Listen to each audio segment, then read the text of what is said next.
Драги ученици, ако добро ги знаеме карактеристиките на рамнинските фигури, односно односите на должините на нивните страни, тоа може да ни помогне во пресметувањето на должината на искршената линија од која се тие формирани. Тоа значи дека сега ќе ги споиме знаењата за рамнинските фигури и знаењата за мерките за должина од претходните видеа, со цел полесно да можеме да решаваме една цела група текстуални задачи кои ги среќаваме во учебниците по математика. За таа цел проследете го видеото во продолжение. А сега да ги споиме стекнатите знаења за рамнинските фигури, за мерките за должина и операциите со бирање и множење, преку пресметување на должината на затворената искршена линија со која се ограничени рамнинските фигури. За квадратот знаеме дека има 4 темиња, 4 прави агли и 4 страни кои се еднакви по должина. Затоа ќе ги забележиме со иста буква, односно ако ова е страната А и ова ќе биде А, и оваа страна ќе биде А и ова. И на едноставниот начин, за да ја пресметаме должината на искршената линија со која е ограничен квадратот, е всушност да ги собереме должините на страните на квадратот, односно А плюс А плюс А плюс А. Знаеме дека множењето е скратено собирање и истово можеме да го запишеме како 4 по А, бидејќи имаме на 4 места на кои што ја имаме А како собирок. Всушност, ние ја добивме формулата по која се пресметува обиколката на квадратот, односно неговиот периметар. Периметар или обиколка е збирот на должините на сите страни со кои е ограничена една рамнинска фигура. Па сега да видиме како ќе го пресметаме тоа. Ако знаеме дека должината на страната на квадратот А е еднаква на 10 см,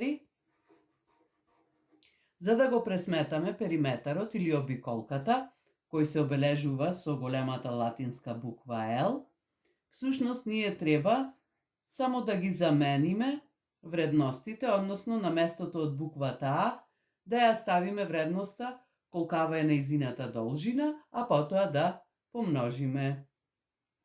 Или периметарот ќе биде еднаков на 4 пати по страната А која е долга 10 см.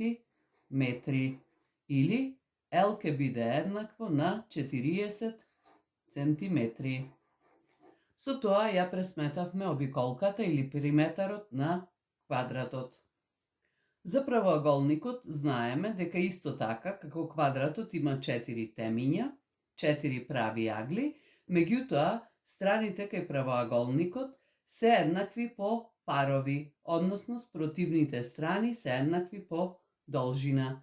Така, ако ова е страната А, спроти неа исто ќе ја означиме со буквата А, која е страна со еднаква должина, а останатите две страни ќе бидат означени со буквата Б.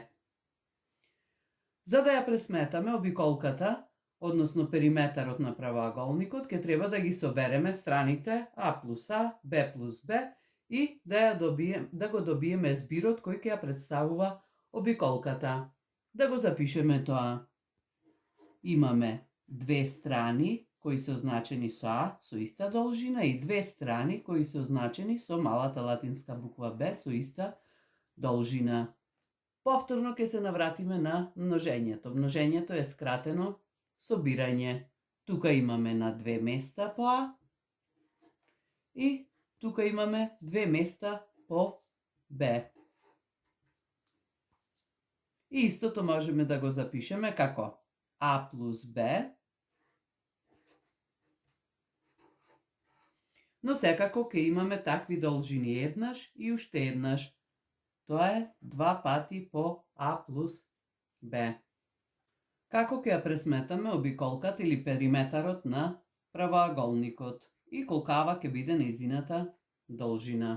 Ако знаеме дека должината на страната А е еднаква на 15 см, а должината на страната Б е еднаква на 10 см, тогаш во дадената формула само треба да ги замениме вредностите, односно, ако обиколката е еднаква на 2 пати по А плюс Б, тогаш ќе биде 2 пати по 15 плюс 10, односно обиколката ќе биде еднаква 2 пати по 25, што е еднакво на 50 центиметри.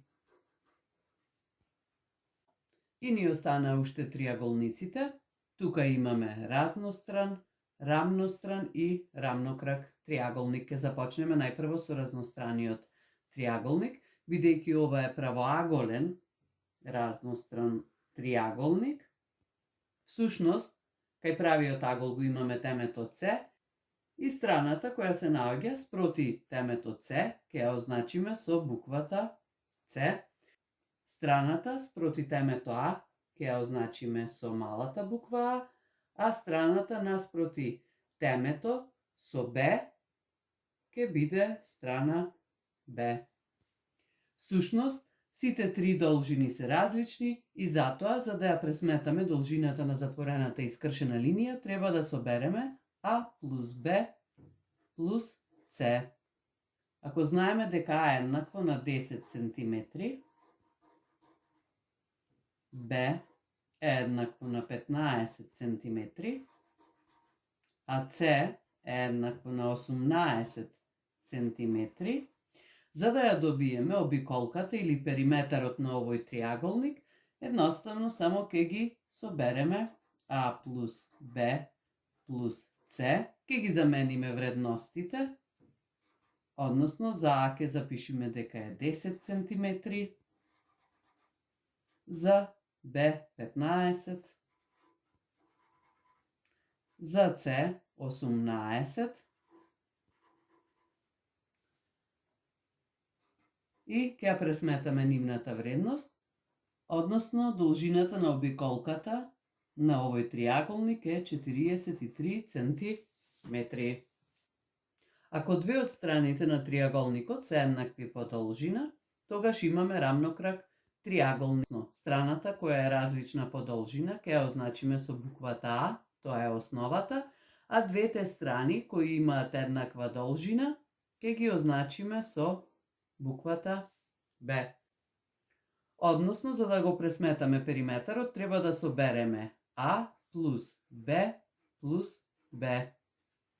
Тука можеме да скратиме, односно собирањето на двете еднакви страни да ги замениме со множење и ќе добиеме А плюс на две места по Б. За да го пресметаме периметарот на овој триаголник, всушност, ако знаеме дека должината на страната А е еднаква на 18 cm, а должината на страната Б е еднаква на 10 cm, тогаш L ќе биде еднакво на А плюс 2 по Б, односно ќе биде еднакво на 18 плюс 2 пати по 10. Или L е еднакво, најпрво множиме, бидејќи точките одат пред цртичките, 18 го препишуваме, плюс 2 по 10 е 20, и L е еднакво на 38 cm. Односно, периметарот или обиколката на овој триаголник е 38 cm. И ни останува уште рамностраниот триаголник на кој сите страни се еднакви по должина и затоа секоја страна ќе ја означиме со буквата А. За пресметувањето на периметарот на овој триаголник треба едноставно само да ги собереме трите страни А, или ако тоа го замениме со множење, тогаш ќе биде на 3 места по А, што е всушност и формулата за добивање на обиколка или пресметување на обиколка или периметар на триаголникот. Ако знаеме дека А е еднаква на 10 cm, тогаш за да ја добиеме должината на обиколката, всушност само ќе ја замениме буквата А со вредноста 10 cm и ќе добиеме дека 3 по 10 centimetri е еднакво на 30 centimetri. Што значи периметарот или обиколката на овој триаголник е 30 centimetri. А сега, обидете се да го примените она што го научивте од нашата презентација. На страницата од нашата училница е поставен работен лист со задачи кои ќе ви помогнат да го повторите и утврдите она што го научивте. Ве покануваме да направите свое видео за пресметувањето на обиколката на една рамнинска фигура по ваш избор и истото да ни го испратите за да го објавиме на страницата од нашата училница. Ви посакуваме пријатна работа и ви благодариме што не гледавте.